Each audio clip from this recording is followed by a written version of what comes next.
tidak ada kata yang pantas untuk kita ucapkan pada kesempatan kali ini kecuali bersyukur kepada Allah Subhanahu wa taala atas segala nikmat dan karunia yang Allah berikan dan Allah limpahkan kepada kita. Sebagaimana salawat dan salam semoga senantiasa tercurahkan kepada junjungan kita Nabi kita Muhammadin sallallahu alaihi wasallam beserta para keluarga, para sahabat dan orang-orang yang istiqomah berjalan di bawah naungan sunnah beliau sampai hari kiamat kelak. Hadirin Allah muliakan, nikmat ilmu adalah nikmat yang paling tinggi di dunia. Ilmu tentang Allah dan ilmu tentang apa yang Allah inginkan, apa yang Allah cintai dan apa yang Allah tidak sukai. Maka ketika kita mendapatkan kesempatan untuk mendapatkan ilmu tersebut, maka itu anugerah yang paling besar, karena disitulah kunci dari kebahagiaan di dunia maupun di akhirat. Maka bersyukurlah kepada Allah ketika kita diberikan kesempatan untuk kembali hadir di kajian rutin kita pada siang hari ini. Sebagaimana saya ingin meminta maaf karena keterlambatan di kajian ini karena ada kendala teknis. Kami sudah standby dari jam 1 tadi, tapi qadarullah ada kendala teknis yang menyebabkan kita baru bisa start pada saat ini. Dan sekali lagi, kendala-kendala teknis seperti ini pun merupakan edukasi dari Allah Subhanahu wa taala. Kendala-kendala teknis seperti ini adalah pelajaran kesabaran. Pelajaran kesabaran. Pelajaran bagaimana kita menyikapi takdir dan menyikapi hal yang tidak sesuai dengan planning kita.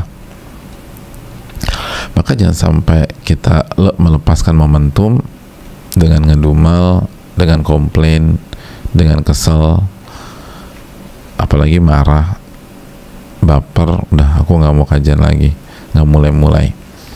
Akhirnya kita tidak mendapatkan ilmunya, intisarinya, dan tujuan kenapa Allah takdirkan kendala tersebut. Karena kendala itu adalah sebuah edukasi kesabaran yang Allah berikan kepada kita. Dan bukankah kita ingin menuntut ilmu? Dan menuntut ilmu itu tidak harus langsung dari lisan seorang guru atau seorang ustadz ke telinga atau ke penglihatan kita, tapi bisa jadi pelajaran itu berasal dari kondisi atau takdir yang Allah berikan kepada kita, lalu kita sikapi dengan ketakwaan. Kita sikapi takdir tersebut dan kendala tersebut dengan ketakwaan.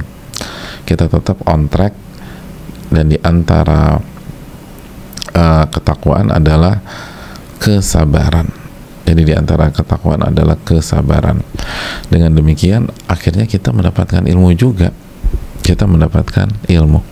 Dan itulah firman Allah Subhanahu wa taala ketika Allah berfirman dalam surat Al-Baqarah ayat 282. Allah menyatakan wattaqullah wa yu'allimukumullah, dan bertakwalah kepada Allah dan Allah akan ajarkan kalian ilmu.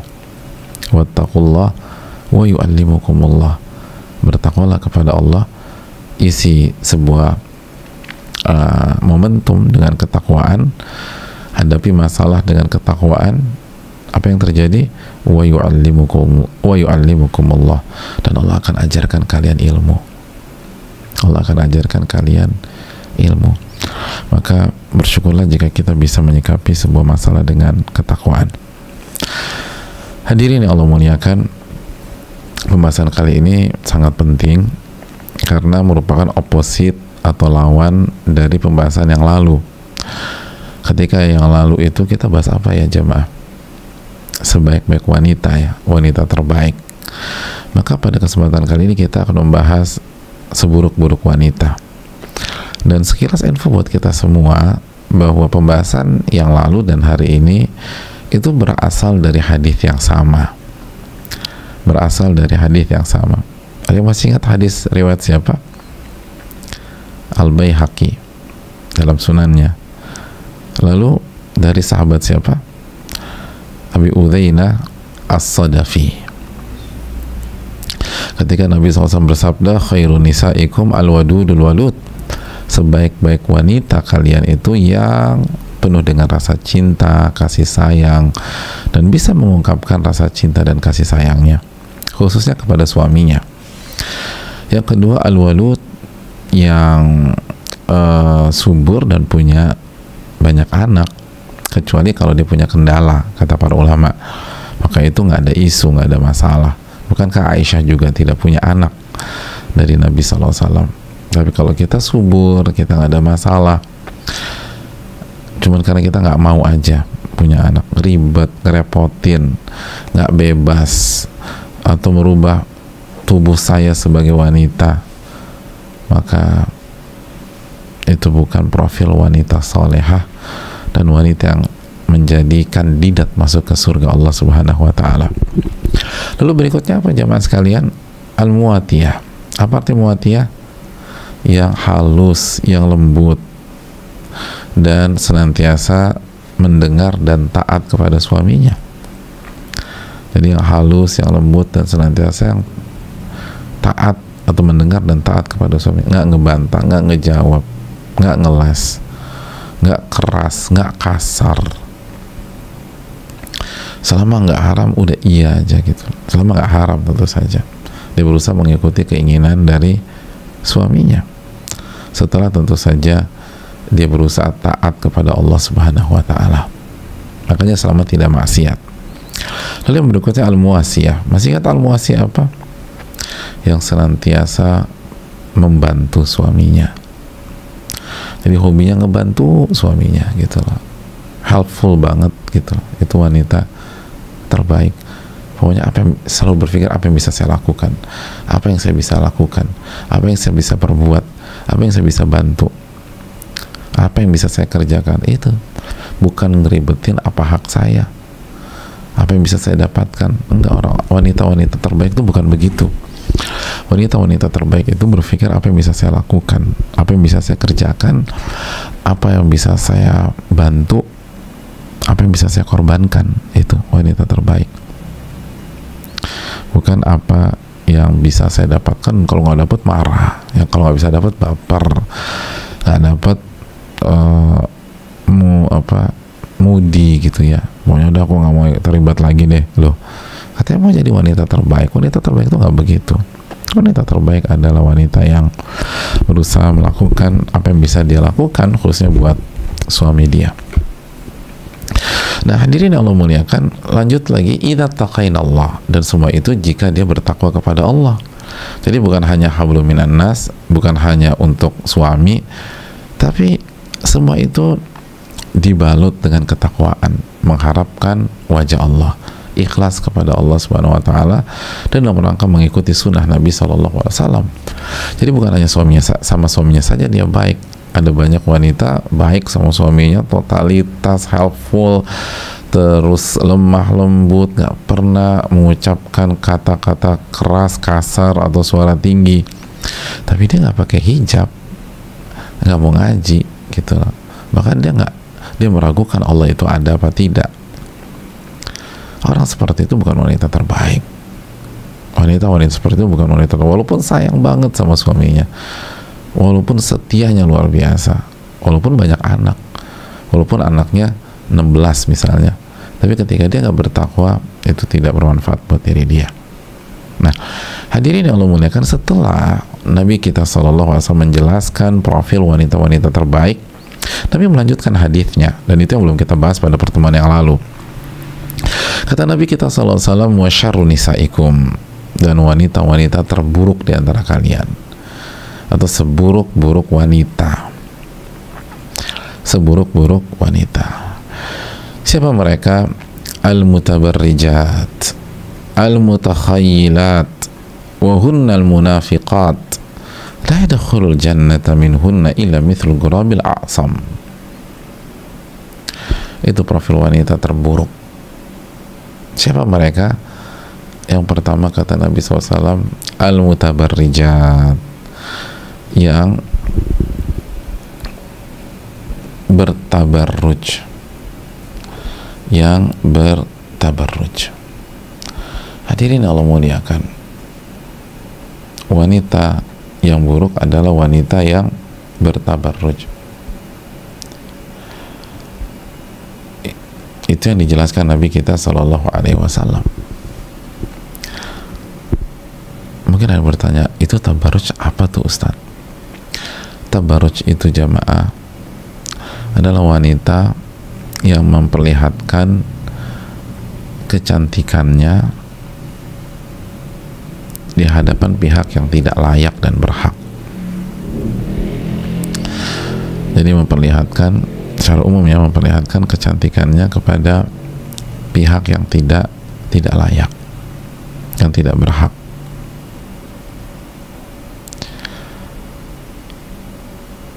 Itu hal yang perlu kita camkan. Baik kecantikan itu perhiasan maupun tubuhnya sendiri, dengan tidak berhijab misalnya, atau pakai baju tapi ketat, lekuk tubuh terlihat, atau tipis pakainya sehingga transparan. Hadirin yang Allah muliakan,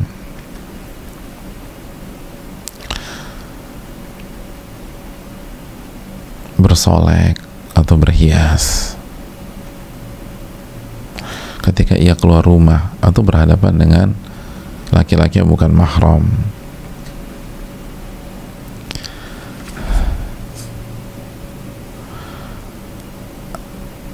dan inilah yang dilarang oleh Allah Subhanahu wa Ta'ala dalam surat apa? Surat Al-Ahzab ayat 33.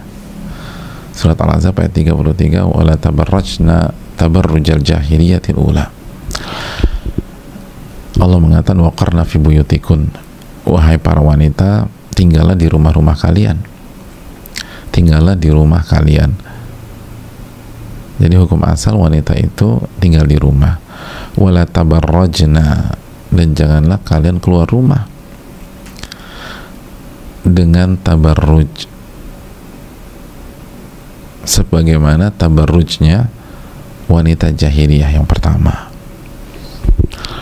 Jadi janganlah kalian bertabarruj. Artinya kalau kalian mau keluar rumah, jangan tabarruj. Jadi pada dasarnya kalian di rumah. Kalau kalian ingin keluar, jangan tabarruj. Jangan memperlihatkan perhiasan kalian dan kecantikan kalian. Keluar dengan perhiasan, lalu dengan aroma parfum yang tercium oleh laki-laki yang berada di lingkungannya, lalu dihiasi dengan berbagai macam aksesoris yang membuat ia jadi perhatian dari laki-laki yang bukan mahram.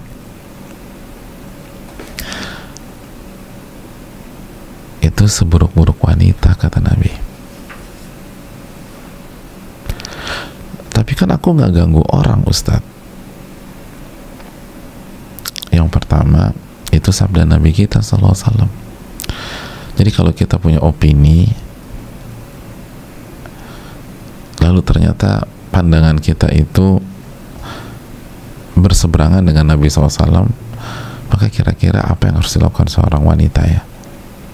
Bukankah kita harus mengevaluasi pandangan kita dan kembali ke Nabi kita Sallallahu Alaihi Wasallam?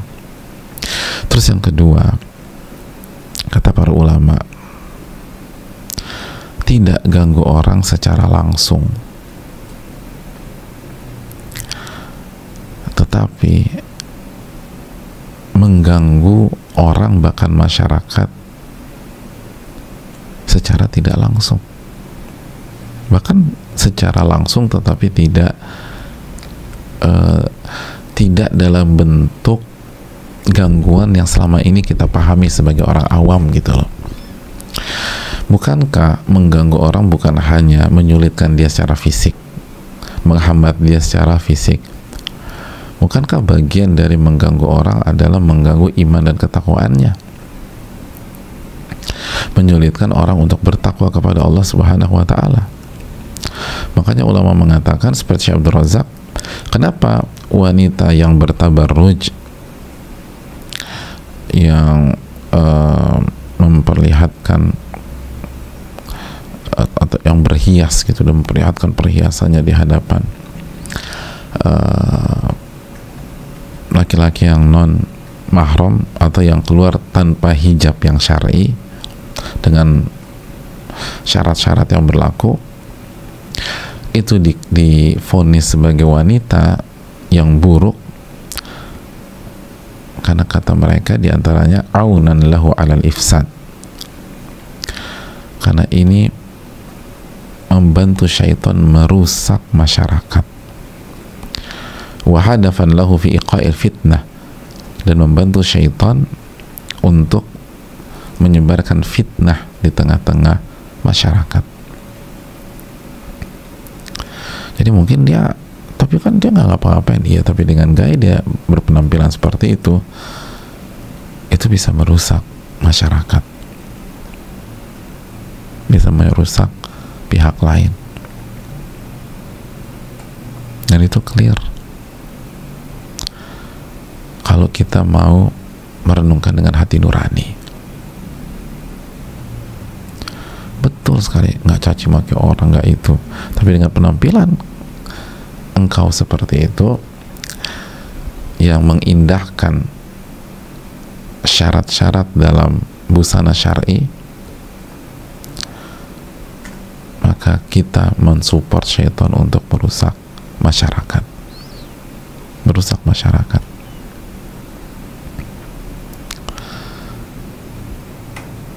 Merusak masyarakat. Itu yang perlu kita renungkan. Dan tabarruj kita buat simpel apabila seseorang wanita keluar rumah atau berpenampilan tidak sesuai dengan syarat-syarat hijab yang syar'i.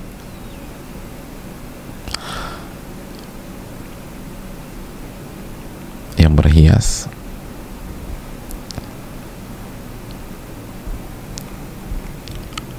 atau tidak panjang, sempit,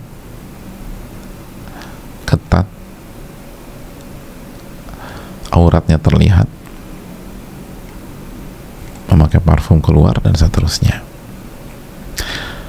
Dan perinciannya ada di dalam buku-buku fikih. Nah, ini yang perlu kita camkan jamaah. Ini yang perlu kita renungkan. Nabi SAW mengatakan seburuk-buruk wanita, seburuk-buruk wanita. Maka jangan kita lakukan itu. Mungkin sebelumnya kita belum tahu, tapi sekarang usahakan ketika keluar rumah kita mau menggunakan busana yang syar'i,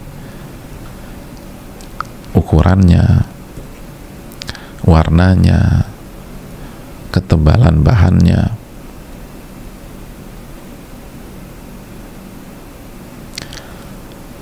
itu yang perlu kita camkan.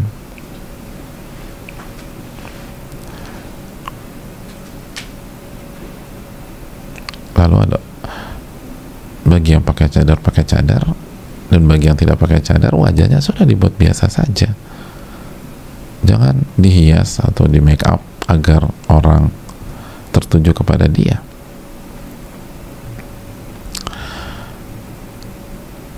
Dan jangan memang mengundang perhatian. Dan salah satunya juga dengan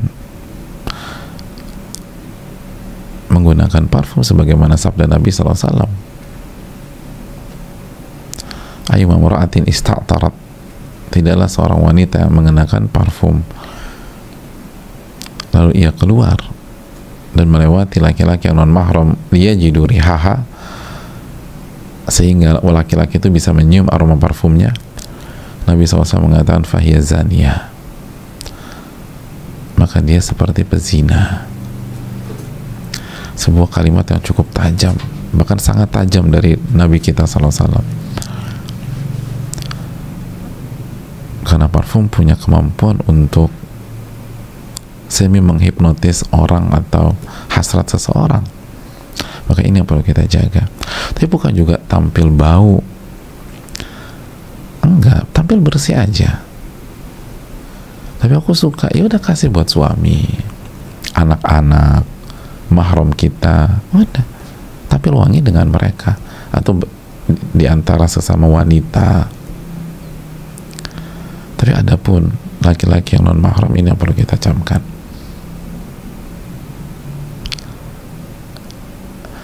Mari kita evaluasi ibu sekalian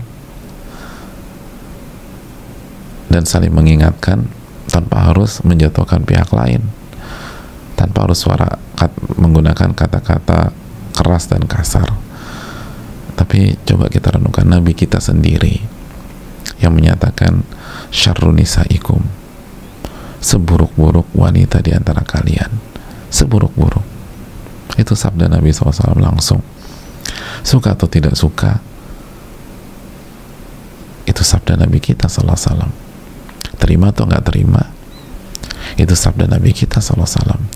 Dan Allah berfirman dalam surat An-Najm ayat 3, wa ma yantiqu 'anil hawa in huwa illa wahyun yuha. Dalam ayat yang ketiga dan keempat, Nabi tidak berbicara dengan hawa nafsunya, tapi wahyu yang Allah wahyukan kepada beliau. Itu sifat pertama. Yang kedua, al-mutakhayyilat. Al-mutakhayyilat. Al-mutakhayyilat itu wanita yang sombong. Wanita yang sombong. Wanita yang sombong. Itu seburuk-buruk wanita. Dan sombong itu, catat baik-baik, kata Nabi SAW dalam hadis surat Imam Muslim, batarul haq wa ghamtun nas, menolak kebenaran dan meremehkan manusia. Dan ini salah satu penyakit wanita juga ya, di samping laki-laki juga banyak. Tapi meremehkan atau menolak kebenaran dan meremehkan manusia. Betapa banyak kita tidak sengaja melihat wanita atau ibu-ibu yang meremehkan temennya hanya karena cara berpakaiannya, hanya karena warnanya nggak matching, itu diketawain, diremehkan. Cuman warna pakaiannya nggak matching. Nah itu kenapa, ini perlu kita camkan deh. Wanita itu sangat perhatian terhadap hal detail, sangat perhatian sama hal yang detail. Nah penyakitnya, begitu ada sedikit nggak match aja, kurang oke aja secara dalam hal detail, itu orang bisa diremehkan, bisa direndahkan. Nah laki-laki kan cenderung santai, cuek segala macam, udah gitu-gitu. Tapi kalau kok gitu amat sih? Kamu lihat nggak pakainya dia tadi? Nggak match banget kan? Ya Allah, pulang kajian cuma ngebahas itu doang gitu loh. Iya, bagi aku juga dia norak lagi. Padahal cuma masalah warna doang. Semua dibahas. Hati-hati. Sikap menolak kebenaran dan meremehkan manusia. Menolak kebenaran dan meremehkan manusia. Ini dimention, ditekankan oleh Nabi SAW secara khusus bagi wanita. Tabarruj, dan yang kedua sombong. Jangan pernah menolak kebenaran, dan jangan pernah meremehkan orang. Ibu-ibu atau para wanita yang sudah belajar, semakin belajar semakin menghormati orang, semakin belajar semakin menghargai orang, semakin belajar semakin pintar melihat sisi positif dari orang lain, sehingga kita menghargai mereka. Dan semakin belajar semakin menerima kebenaran. Ini yang perlu kita camkan. Dan menariknya, kata para ulama seperti Syekh Abdul Razak hafizahullah, kata beliau, lihat ada korelasi antara kesombongan dan tabarruj. Ada kesombongan dan tabarruj, ada korelasinya. Jadi yang pertama tadi apa? Tabarruj kan. Yang kedua, wanita yang sombong. Kenapa disebutkan? Karena ada korelasi. Wa hunaka talazumun baina tabarruji wal khuyala. Ada korelasi, ada hubungan antara tabarruj dan kesombongan. Kenapa? Mari kita simak keterangan para ulama kita, fal mar'atu idza tabarrajat wa tazayyanat wa ta'attarat wa tajammalat lan takhruja ila syari' wa ila suq bisifatin mutataminatin mutawadi'atin lillah. Wanita itu kalau sudah tabarruj, kalau sudah berhias, bersolek, sudah pakai parfum, sudah mempercantik dirinya ketika dia keluar atau mau ketemu sama atau melewati laki-laki yang bukan mahram, sekali lagi tabarruj, bersolek atau berhias, pakai parfum, lalu mempercantik dirinya, maka dia tidak akan keluar ke tempat publik, ke jalan, ke pasar, atau ke tempat manapun dengan sifat yang tawadu kepada Allah. Itu poinnya. Dia nggak akan keluar dan bersikap dengan sifat tawadu kepada Allah. Bal takhruju mukhtalatan muta'aliyatan mutaraffi'atan fiha al-kibar. Namun sebaliknya, dia keluar dengan atmosfer ketinggian, kesombongan, keangkuhan, yang di dalamnya ada kesombongan. Ia keluar dengan rasa ujub terhadap dirinya, ya, ujub terhadap dirinya, ujub pada kecantikannya, ujub pada stylenya, selera fashionnya, dan ujub dengan kecantikannya. Dan disinilah terjadi perpaduan antara tabarruj dan kesombongan.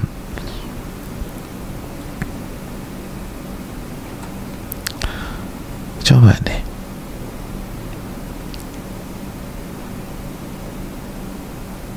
coba kita renungkan diri kita dengan jujur, ya, dengan jujur. Iya enggak? Ada rasa ujub terhadap diri sendiri, terhadap kecantikan kita, terhadap kelas kita dalam berpenampilan, bentuk tubuh kita mungkin, dan seterusnya. Ini jika kita keluar dengan apa tadi? Dengan tabarruj. Bukan berarti nggak boleh pakai baju bagus, ya. Silahkan, hanya saja sesuai dengan syarat-syarat hijab yang syar'i atau pakaian syar'i bagi wanita. Kita sedang bahas apabila ini keluar dari batasan tersebut.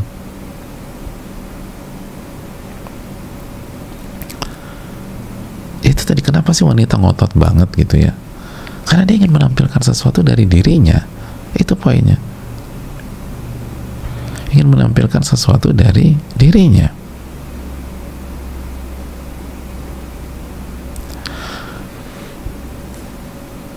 Makanya kata para ulama, kata Syekh Abdul Razak, kata beliau gini loh, Anda kan lihat banyak wanita, dia baca tuh hadis, baca hadis tentang laknat, baca hadis tentang laknat, baca hadis tentang tabarruj, baca hadis tentang menyambung rambut misalnya dalam hadis Bukhari dan Muslim, baca hadis tentang wanita yang menyerupai laki-laki, la'anan Nabi SAW al-mutarajjilati minan nisa, Nabi melaknat wanita yang menyerupai laki-laki dari secara penampilan. Hadis riwayat Imam Bukhari dari Ibnu Abbas misalnya. Jadi sebagian mereka tuh baca, tapi tetap saja ngotot dengan penampilannya, ngotot dengan cara berbusananya, tak mau dirubah, tidak mau dirubah. Dan ketika direnungkan, diresapi, kenapa sih kok bisa ngotot gitu? La yakunu hammuha illa an tatajammal wa tatazayyan. Karena ambisinya adalah untuk mempercantik diri dan berhias. ingin memperlihatkan kecantikannya, itu intinya.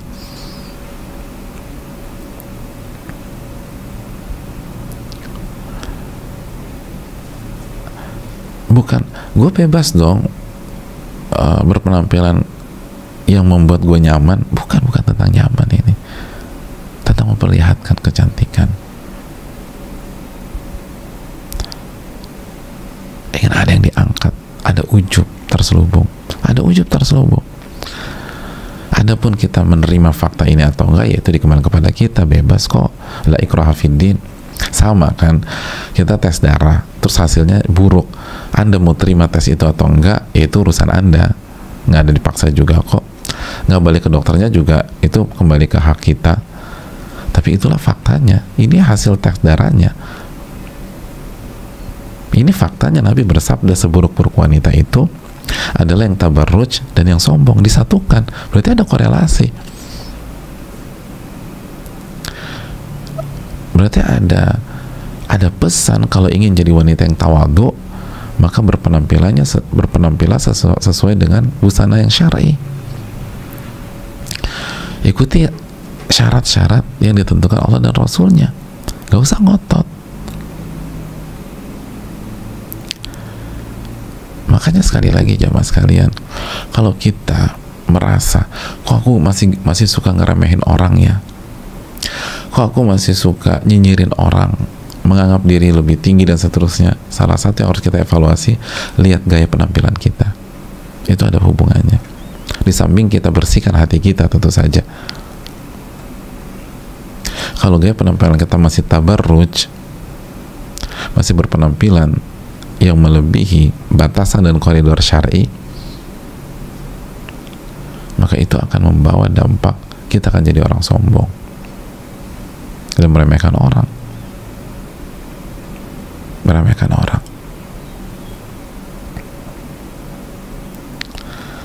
Dan ini pelajaran kepada kita, jangan sampai ambisi kita di masyarakat, di pergaulan, ketika kita keluar rumah dan bertemu orang, ketemu dengan laki-laki yang non mahram, ambisi kita adalah memperlihatkan kecantikan kita,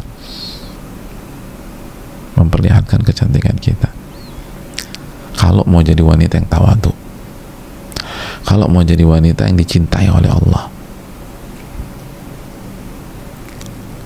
itu terlihat. Jangan pengen jadi pusat perhatian di komunitas kita, di majelis taklim kita, di geng kita dan sebagainya. Biasa aja, pakai baju yang bagus, yang elegan, yang terhormat, itu bagus. Innallaha jamil yuhibbul jamal. Nabi pernah ditanya, ya Rasulullah, bagaimana dengan seseorang yang suka dengan baju yang bagus dan memakai sendal yang bagus? Kata Nabi, innallaha jamil yuhibbul jamal. Sesungguhnya Allah menyukai sesungguhnya Allah yang maha jamil, yang maha indah, dan suka dengan keindahan selama nggak haram. Kalau konteksnya wanita, selama tidak tabarruj, itu loh, selama tidak tabarruj.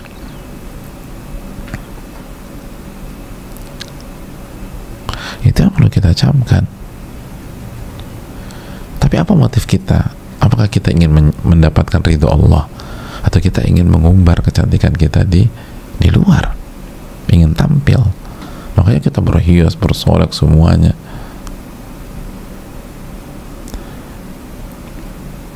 Ingin dipuji. Itu yang perlu kita camkan.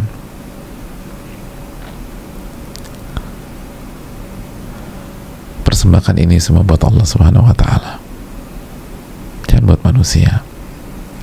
Dan ini akan mempengaruhi perangai kita. Apakah kita jadi wanita yang tawadhu atau wanita yang sombong? Makanya jamaah sekalian, ini juga kalau apabila ada suami-suami ikut kajian, kalau kita kewalahan ngadepin istri kita, ini bagi para suami ini, kewalahan ngadepin istri kita, dikasih tahu nggak jawab, dikasih tahu nggak debat, dikasih arahan ngebantah, pening kita ngadepin istri kita. Coba lihat cara busananya, coba lihat bagaimana dia berpenampilan. Anda yang membebaskan dia berpenampilan, Anda yang membebaskan dia bertabarruj,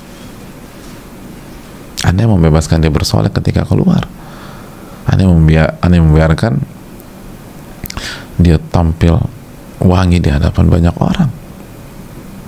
Bukan tampil bersih ya, tampil bersih oke, tapi dengan parfum semerbak segala macam, ya Anda yang biarkan, ya Anda panen hasilnya dong. Itu korelasinya jelas. Ini jelas para ulama, digabungkan sama Nabi SAW. Tabarruj dan sombong digabungkan. Jadi kalau ingin punya istri yang nurut, yang taat, suami bilang AA, suami bilang BB, kontrol cara penampilan istri kita. Kontrol cara penampilan istri kita. Jangan sampai dia tabarruj keluar rumah ketika bersama kita, atau ketika dia pergi sama pihak lain, atau dia pergi sendirian ngurus segala macam. Jangan sampai tabarruj. Dan seringkali laki-laki memang ingin memamerkan istrinya, ingin memperlihatkan bahwa istri saya cantik, dan disuruhlah istrinya pakai segala macam. Nah, yang mereka lupa bahwa nggak berhenti sampai titik di situ. Konsekuensinya adalah siap-siap aja dibantai istri di rumah, siap-siap aja dilawan sama istri di rumah, siap-siap aja didebat istri di rumah. Oh, Nabi katakan ini tabarruj dan sombong apa? Menolak kebenaran dan meremehkan orang, dan siap-siap aja diremehkan istri di rumah. Kenapa? Anda yang kasih kesempatan itu. Ya, Anda yang memelihara anak singa, begitu singanya besar ya dimakan, ya jangan salah siapa-siapa. Anda yang melihara.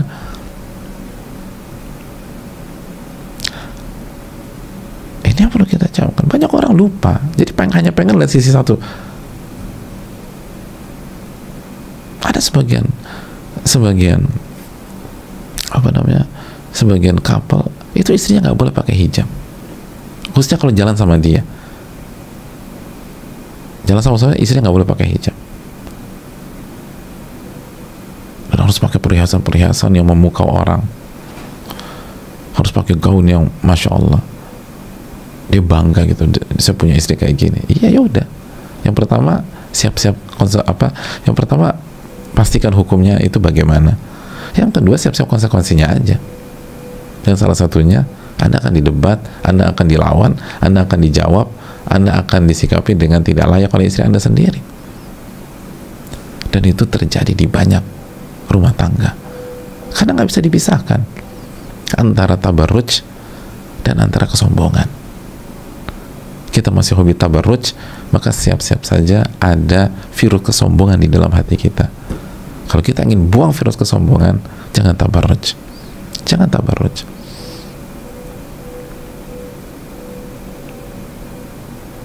Jangan tabarruj. Begitu juga bagi yang kita punya usaha busana muslimah. Kalau kita ingin menghadirkan ketawaduan di tengah usaha kita atau tim kita, jangan produksi busana yang seperti itu.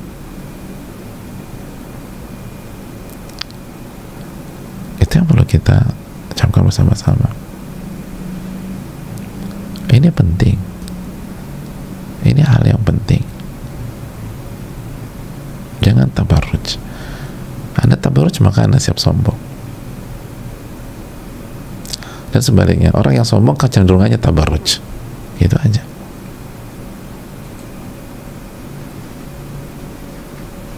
Salah satu, seringkali nggak ketabarruj juga ke sisi-sisi lain, tapi ada arah ke sana. Jadi sekali lagi jemaah sekalian yang Allah muliakan, begitu kita tabarruj, arahnya itu kesombongan.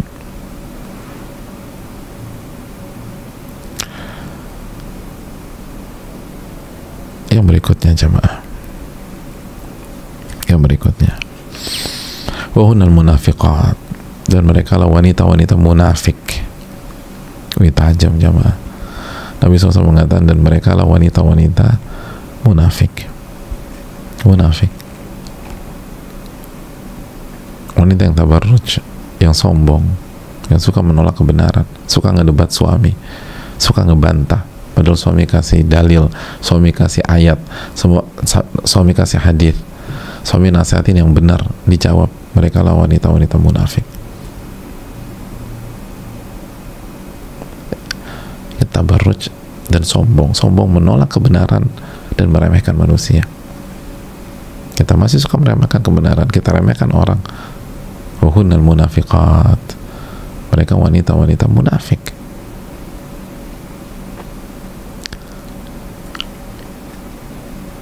Munafik jamaah, subhanallah. Yang kalau kita berbusana atau kita berhijab, itu semua palsu, semua palsu. Karena inti dari kemunafikan, apa kata Hasan al-Basri atau kata Imam al-Muwardi, bahwa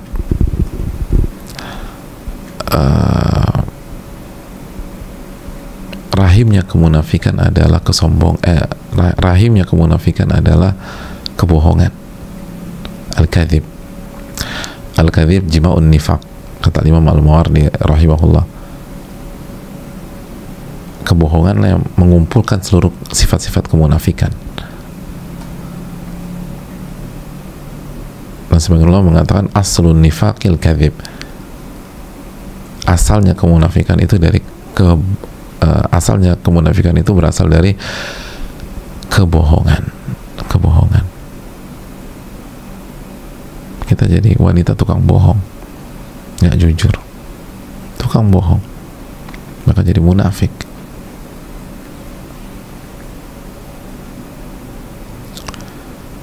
Ini yang perlu, ya itu tadi katanya hijrah, kenapa masih tabarruj kan gitu? Katanya hijrah, kenapa masih tabarruj? Kenapa sombong? Kenapa masih ngebantah suami misalnya ketika kasih nasihat, padahal itu nasihatnya benar?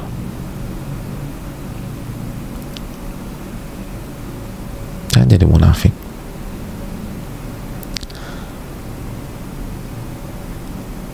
Dan munafik sangat panjang, tapi sekali lagi intinya adalah kebohongan. Dan kebohongan yang paling parah adalah bohong sama Allah Subhanahu wa taala. Katanya kita mau berubah, kita jadi wanita soleha, kita ingin berhijrah, kita ingin, buktinya mana?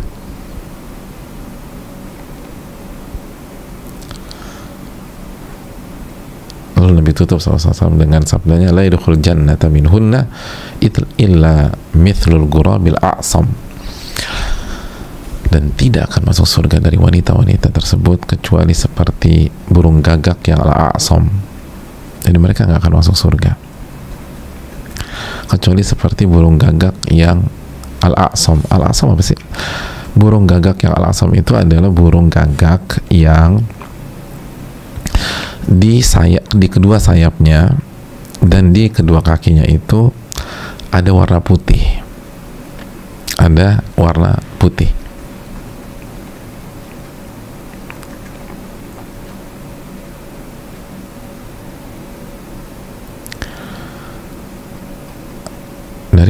Ada warna putih. Maksudnya apa? Siapa yang tahu maksudnya? Jadi mereka nggak akan masuk surga kecuali seperti burung gagak yang punya warna putih di kedua sayapnya dan di kedua kakinya. Apa maksudnya?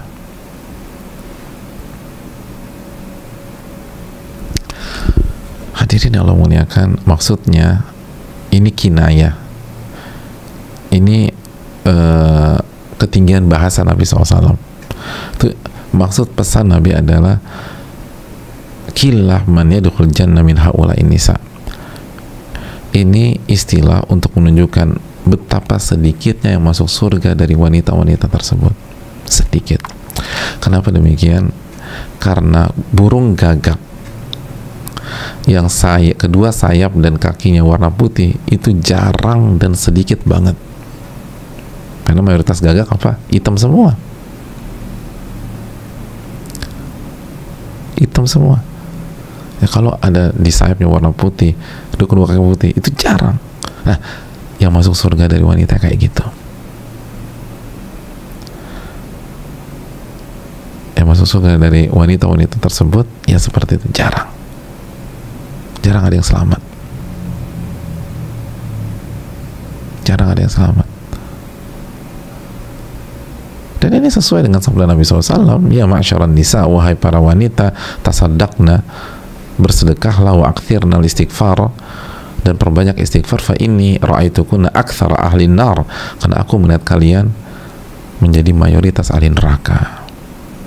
Hadis Bukhari dan Muslim.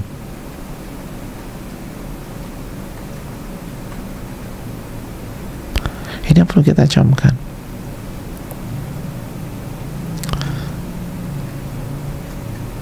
Sedikit yang masuk surga, sedikit yang selamat.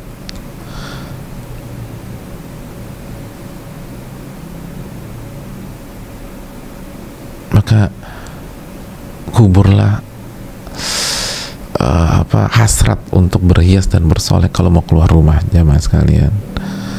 Hasrat berhias dan bersolek ketika kita ingin bertemu dan ingin pergi keluar. Kalau enggak, sedikit yang selamat, sedikit yang selamat. Dan jangan sombong, khususnya depan suami. Dikasih nasihat, terima, jangan ngejawab, jangan nolak kebenaran, dan jangan meremehkan orang. Jangan pernah remehkan orang. Jangan jadi munafikah. Kalau bicara dia bohong, kalau janji dia ingkari, kalau dikasih amanat dia khianat. Jujurlah sama Allah Jalla wa'ala, ibu-ibu sekalian. Jujur kepada Allah, karena inti kemunafikan adalah kebohongan. Dan kebohongan yang paling parah, bohong sama Allah. Mungkin kita nggak pernah bohong sama teman kita, klien kita, atau customer kita, atau konsumen kita, tapi sama Allah gimana? Kita janji jadi hamba yang baik, tapi kok nggak baik nih? Bohong. Itulah seburuk-buruk wanita. Sedikit dari mereka yang selamat dan masuk ke dalam surga, seperti sedikitnya populasi burung gagak yang punya warna putih di kedua sayapnya dan kedua kakinya. Dengan demikian, inilah hadis tersebut. Semoga menjadi ibrah bagi kita. Tabarruj, yang suka berhias dan bersolek di hadapan laki-laki yang bukan mahramnya, yang berpenampilan tidak menggunakan syarat-syarat hijab yang syar'i. Lalu yang kedua, wanita yang sombong, munafikat. Dan waktunya sekarang untuk mengevaluasi diri dan menghilangkan jika kita memiliki salah satu sifat di atas. Insya Allah belum ada kata terlambat. Perbaiki diri, perbaiki diri, perbaiki diri. Wassalamualaikum warahmatullahi wabarakatuh. Kita buka sesi tanya jawab dengan keterbatasan ilmu dan waktu kita. Allah Ta'ala bisawab.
Bismillah, Ana titip pertanyaan sekarang. Ana akhwatu 5 tahun, 2 tahun menikah.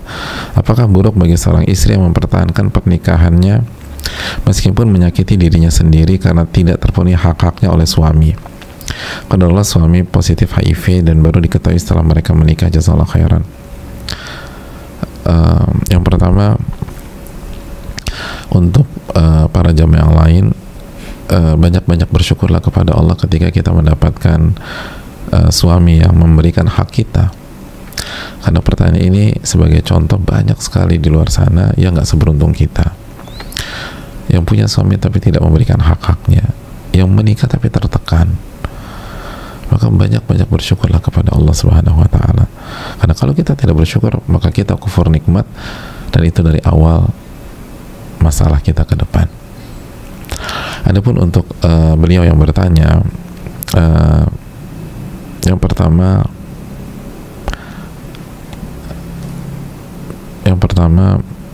bersabarlah. Dan bersabar artinya menahan diri agar tetap on track. Dan yang kedua, kedepankan iman kepada takdir, bahwa ini ditakdirkan oleh Allah Subhanahu wa Ta'ala, dan pasti banyak hikmah, pasti banyak pelajaran jika kita mau merenungkan, jika kita punya ilmunya, dan kita mau menerimanya sebagai sebuah takdir. Jadi kedepankan iman kepada takdir. Orang-orang beriman itu mengucapkan Rabbana ma khalaqta hadza batila, wahai Rabb kami, engkau nggak mungkin menciptakan sesuatu tanpa ada alasan, pasti ada hikmah. Yang ketiga, adapun ketika suami positif HIV dan bisa menularkan kita, maka untuk sementara di-cut dulu jalan-jalan penularan, di-cut dulu, diputus dulu jalan-jalan penularan. Semua yang bisa membuat diri kita tertular itu ditutup dulu, dan itu syar'i insyaallah. Terus yang berikutnya, adapun masalah perceraian atau tidak mempertahankan, maka saran saya konsultasikan lebih lanjut kepada seorang ahli ilmu dan buka masalahnya secara komprehensif. Karena masalah perceraian itu salah satu fatwa tersulit di dalam dunia fikih dan terberat, dan sebaiknya dan idealnya itu tidak dibahas di sesi tanya jawab umum, karena butuh fakta dan kondisi yang komprehensif. Dalam ilmu usul fikih dikatakan al-hukmu ala syai'in far'un an tasawwurihi, menghukumi sesuatu itu setelah mengetahui masalahnya secara komprehensif. Tapi pada dasarnya wanita boleh meminta cerai jika hak-haknya tidak terpenuhi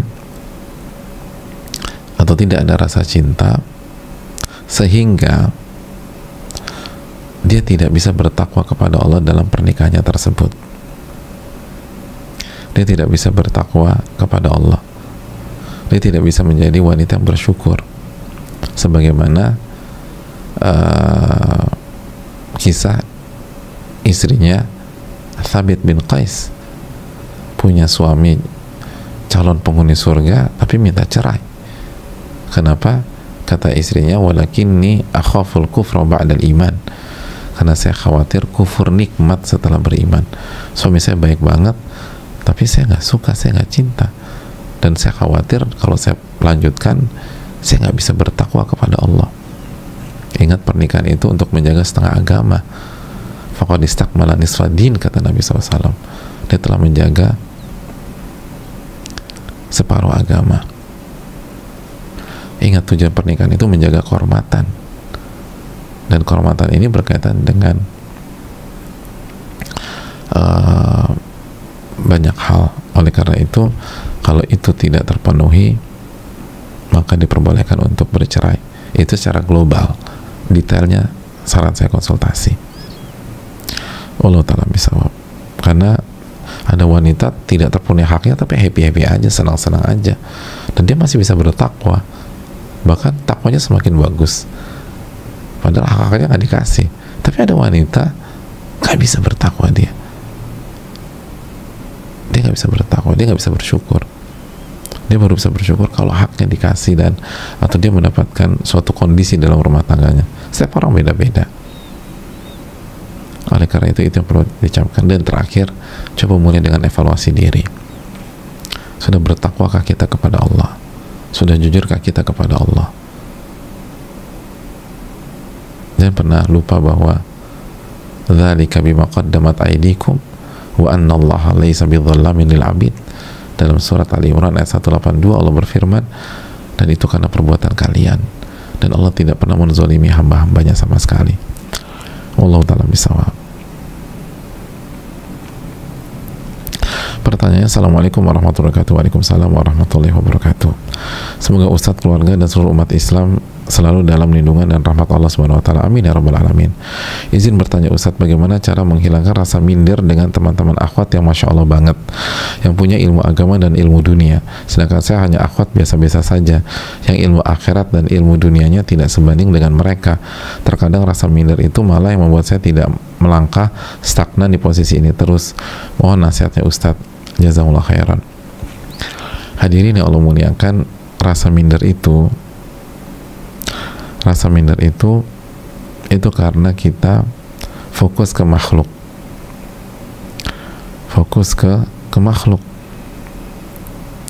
dan menjadikan makhluk itu sebagai parameter. Siapa yang suruh kita jadikan makhluk itu sebagai parameter? Parameternya itu adalah Allah Subhanahu wa ta'ala. Harusnya demikian. Jadi parameternya adalah Allah Subhanahu wa ta'ala. Kalau parameternya adalah Allah Subhanahu wa ta'ala, kita nggak akan minder, karena Allah tidak pernah menjadikan teman kita sebagai parameter kebaikan kita. Allah itu menjadikan kemampuan kita sebagai parameter kebaikan kita. Allah berfirman, la yukallifullahu nafsan illa wus'aha. Allah tidak pernah membebankan seseorang di atas kemampuannya. Al-Baqarah ayat terakhir. Lalu juga Allah mengatakan dalam surat At-Taghabun, fattaqullaha mastata'tum, bertakwalah kepada Allah semampu kalian. Kalau kita sudah bertakwa semampu kita, maka kita sudah berhasil di sisi Allah, walaupun kualitas kita di bawah yang lain. Sekali lagi, kalau kita sudah bertakwa kepada Allah semampu kita, semaksimal kita, maka kita sudah berhasil di sisi Allah, walaupun secara kasat mata kita di bawah yang lain. Itu yang perlu kita camkan.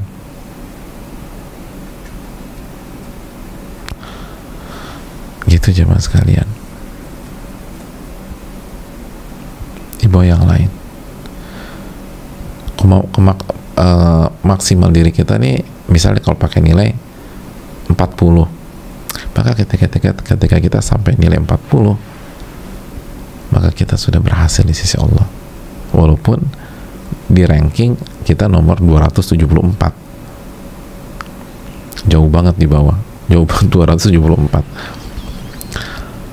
dari 273 siswa, jadi -1, parah banget. Kalau yang lain bagus-bagus nilainya, tapi kan parameternya bukan manusia. Terus yang berikutnya jemaah sekalian, mainkan amalan hati.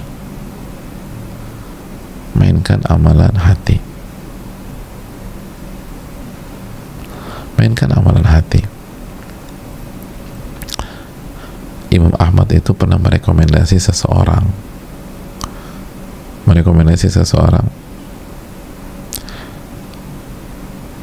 yang ketika beliau rekomendasikan, sebagian orang tuh kaget, karena bagi mereka ini orang biasa-biasa aja, sosok ini biasa-biasa saja di level itu ya, di standar zaman beliau.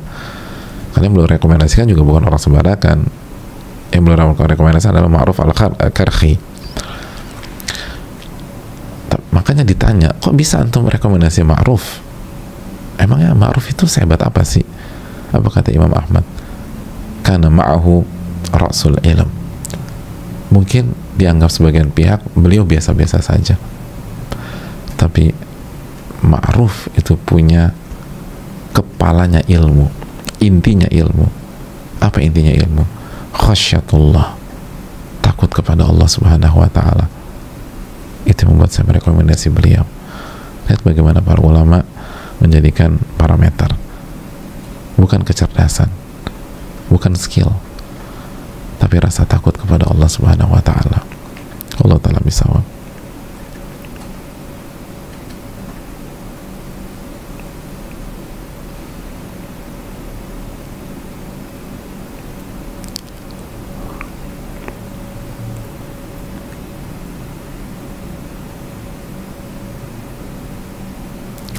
Assalamualaikum warahmatullahi wabarakatuh. Waalaikumsalam warahmatullahi wabarakatuh. Semoga Ustadz, keluarga, dan seluruh umat muslim selalu dalam lindungan dan rahmat Allah Subhanahu wa taala. Amin ya rabbal alamin. Izin bertanya Ustadz, semangat belajar saya ketika pulang ke rumah orang tua menjadi berkurang. Karena kadang saya nggak enak dengan orang tua kalau sering streaming kajian, jadi banyak yang saya skip agar orang tua tidak berpikir macam-macam. Merasa tidak semaksimal ketika di kosan. Jadi ketika di rumah orang tua, saya rasanya pengen buru-buru pulang ke kos biar bisa memaksimalkan lagi. Apakah sikap saya yang seperti ini salah? Mohon nasihatnya Ustadz. Jazakallahu khairan, barakallahu fikum, barakallah. Yang pertama, fa'ati kulladzi haqqin haqqah.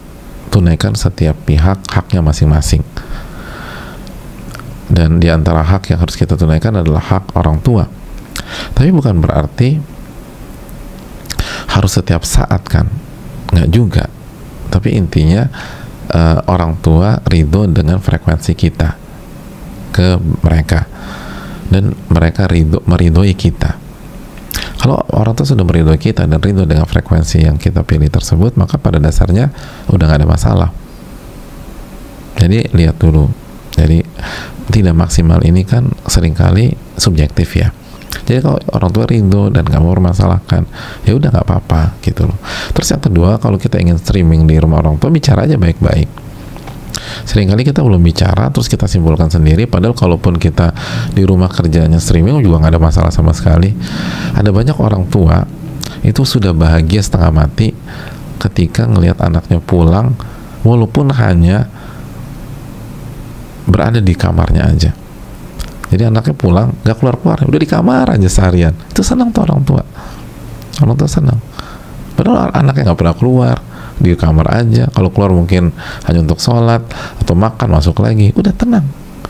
Jadi seringkali standar orang tua dan kita tuh beda. Jadi jangan gampang menyimpulkan dari diri kita. Ikuti standar orang tua, itu poinnya.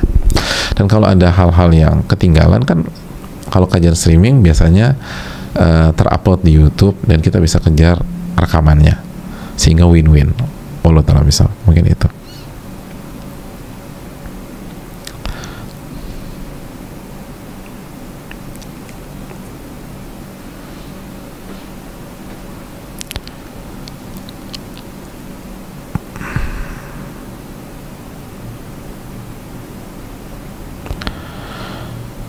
Semoga Allah senantiasa menjaga Ustadz, keluarga, seluruh kaum muslimin. Amin ya rabbal alamin. Begitu yang bertanya.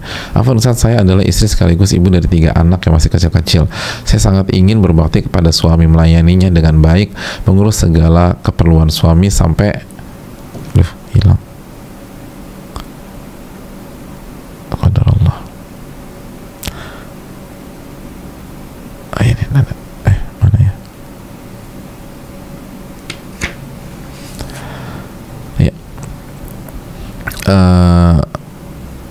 Mengurus segala keperluan suami sampai hal remeh seperti memotong kukunya dan lain-lain.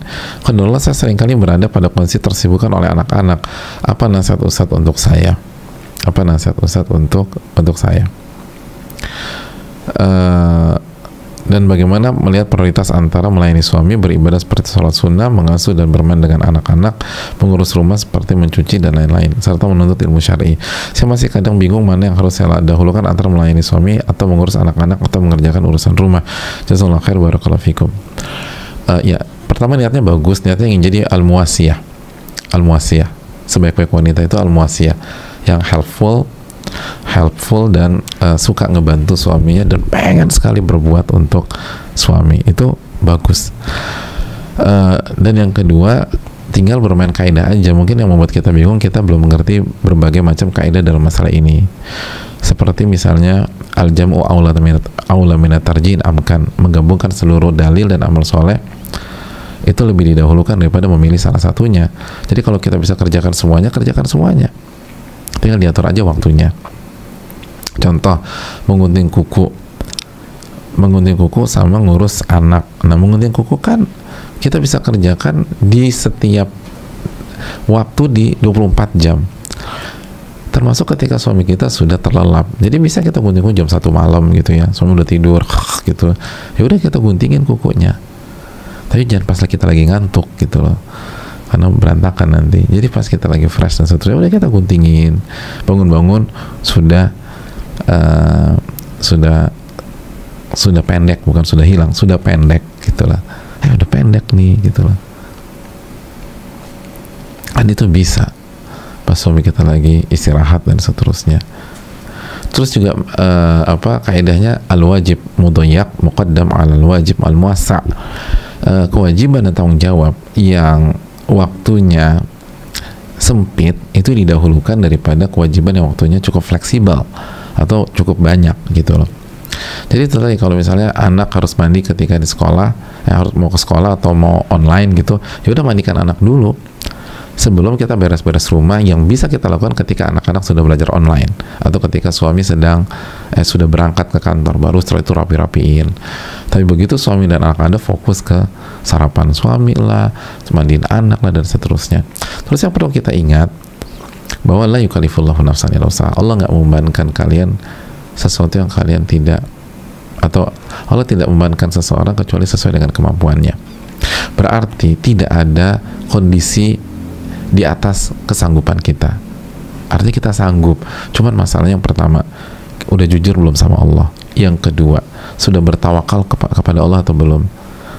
Bergantung sama Allah. Yang ketiga, sudah minta pertolongan sama Allah atau belum? Yang keempat, sudah berusaha cari keberkahan waktu atau belum? Itu yang harus. Terus yang ketiga, sudah tahu ilmu skala prioritas atau belum? Itu yang mungkin perlu dilakukan. Saya rasa cukup sampai di sini. Terima kasih banyak atas perhatian dan pertanyaannya, dan mohon maaf banyak sekali pertanyaan yang tidak terjawab karena keterbatasan ilmu dan juga waktu. Dan tapi saya ingatkan, setiap yang bertanya akan mendapatkan pahala dari pertanyaannya walaupun pertanyaan nggak dijawab, karena bertanya itu ibadah, bertanya itu perintah Allah. Fas'alu ala dzikri in kuntum la ta'lamun. Bertanyalah kepada ahli ilmu jika kalian tidak tahu. Dan begitu kita sudah jalankan perintah itu atau ayat tersebut, kita dapat pahala walaupun tidak terjawab. Dan mungkin bisa ditanya ke ustadz-ustadz lain yang lebih kepada ahli ilmu dan seterusnya. Terima kasih banyak, semoga kita bisa mengamalkan dan semoga kita menjadi wanita yang jauh lebih baik, jauh lebih bertakwa. Dan bagi para bapak-bapak atau ikhwan atau laki-laki, semoga istri kita bisa mendapatkan ibrah dari kajian ini. Subhanakallahumma wa bihamdika, la ilaha illa anta, astaghfiruka wa atubu ilaik. Assalamualaikum warahmatullahi wabarakatuh.